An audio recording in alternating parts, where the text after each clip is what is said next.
Welcome to my short video on stretching. This is what I do in order to prepare for the next 3 parts of my morning workout.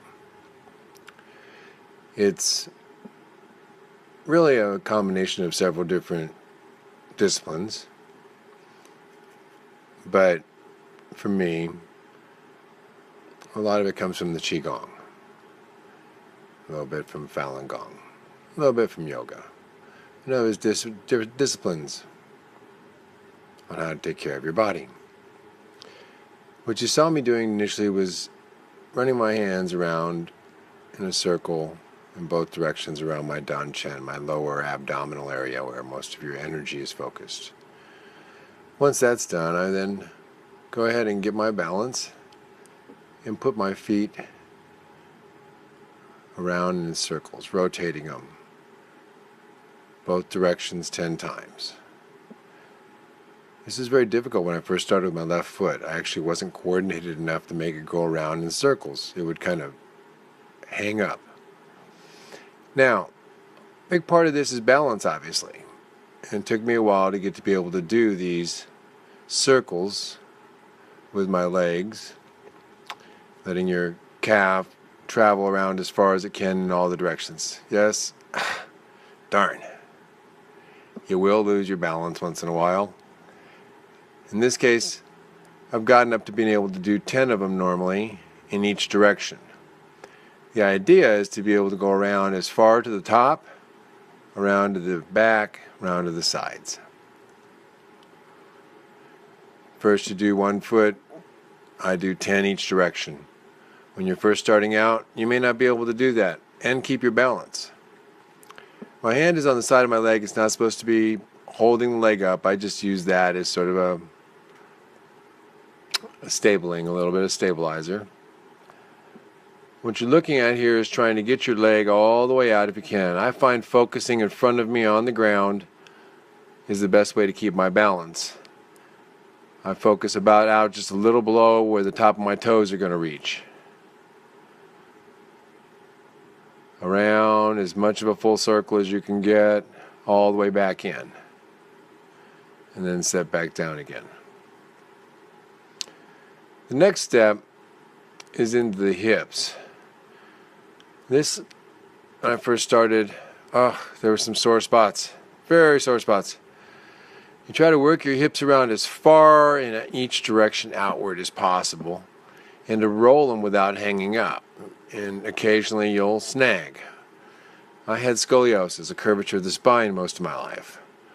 This was never possible for some 50 years of my life.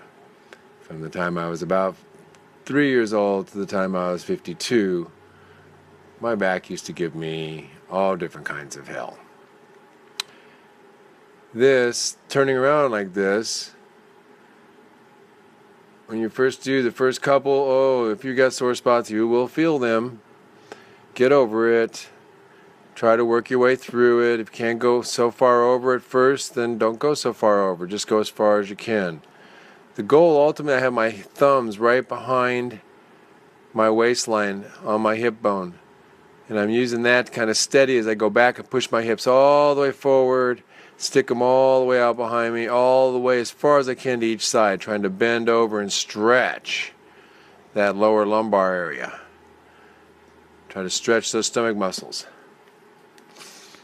Now, you notice I kind of put my hands together after each exercise. It's just sort of a marker. Now this, when you're actually pushing on your shoulder, you go back and then you push and exhale. Inhale, exhale. Inhale, exhale, inhale. The idea is to stretch those waist muscles.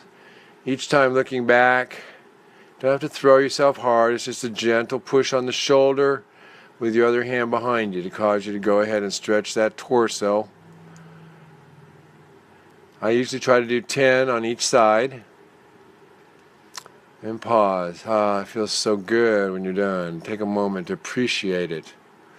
Now we go to the wrist. This is simply trying to turn your hand all the way around in a circle, and this works the upper forearm and stretches out those ligaments and tendons, and you'll find again, same thing, there's going to be sore spots or spots that don't want to do it when you first start. Don't worry about it, just keep working it, and you'll find even they work their way out.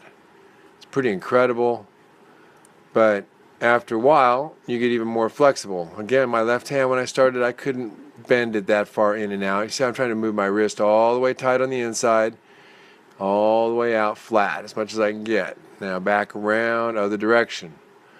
You'll find this builds and coordinate and stretch all at the same time. Actually building muscles, because you don't use all these muscles all the time. Now we go over and we turn my arm outward and do circles with my arm. Now you see me turning my head. I've tried it both ways, keeping my head at one point and turning it. I find that it stretches more ligaments if I move my head in rotation. Now I'm switching the circle, pushing outward and back and out, trying to do a circle. Work my head around, because I find as I turn my head, it causes the stretch to be felt all the way over my other shoulder. The idea is to stretch these ligaments out and make them all work in all these positions so that you won't get stiff. You want that mobility. You want that flexibility. But you want to be able to move in all these places for as long as possible. At 60 years old, I'm hoping I can do this for another 20.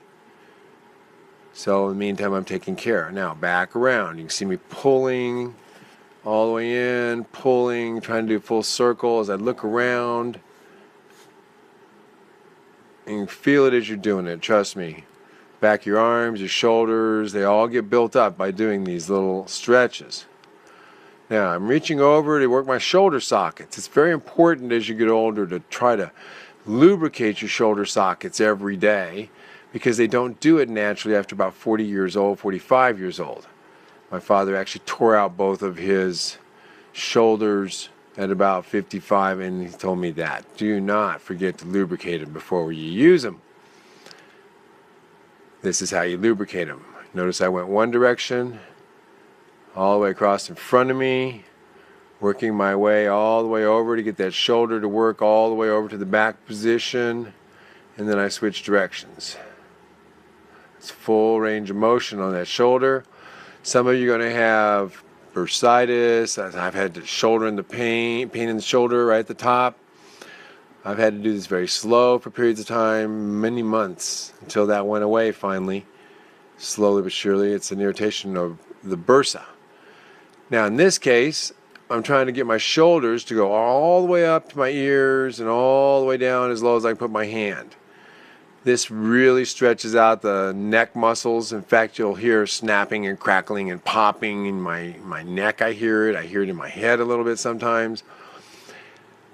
All the way down, and I go this backwards with my hand and then forward. This one you can find you pull it up a lot higher for some reason.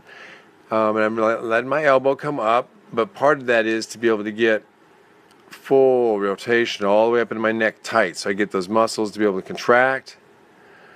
And then push them all the way down. Let's try to stretch them as much as I can. You're trying to kind of keep that other shoulder relatively level so the one shoulder is doing all the work. It's a little hard to do when you get into these extremes. Now, I didn't always start off with that much rotation. You can do smaller rotations. You can do less of them. But ultimately, your goal is to be able to get that whole shoulder plate behind you to move around, that whole muscle complex that goes all the way up to your neck, into the back of your ear, and all the way down your arm to your fingertips. The further you stretch on that downstroke, the more you feel it. Remember, this is ideally the goal here is to move all the joints, lubricate them, and then reacquaint your mind with all these muscle groups that you rarely use otherwise. As we get older, if you let these muscle groups atrophy, that's how we hurt ourselves, because we reach over and grab something, and the muscle for that zone, that realm of movement, is practically atrophied from sitting around not using it, and therefore you have a weak spot, and if you try to use it and you're not strong enough, you'll strain it, and if you strain it, you get pain.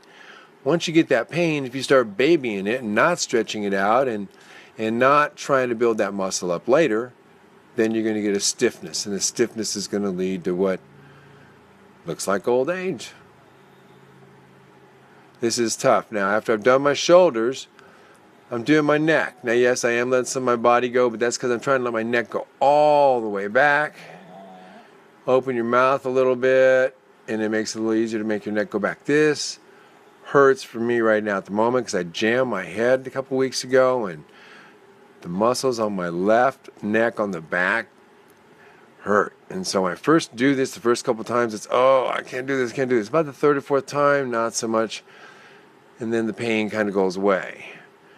And that's, I have so much pain chemical to put out of these spots, and then it stops. You tell yourself it's going to be okay. The first time I did it right there you go. And then you'll notice I can relax into it a little more until by the time I'm done, my head just rolls and I don't really feel any pain, and the muscle's nice and stretched, relaxed. I'm doing 10 of these rotations in each direction these days. You don't have to do 10. You can do 5. You can do 7. In fact, if you're first starting out, do 3. The idea is that you're exposing yourself to new movement, new flexibility, mobility, and you'd be amazed how many of these places on your body that you think just don't work anymore. Well, guess what? They can. So relaxing after that. Just makes you feel so good.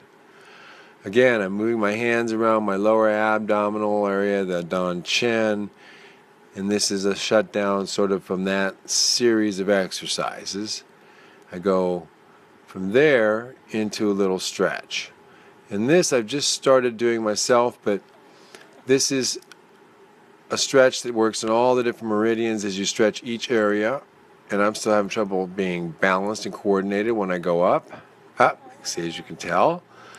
And so I'm learning again now, walking up high on my toes and stuff, to try to get coordinated enough to be able to go up and hold some of these stretch poses for longer periods of time.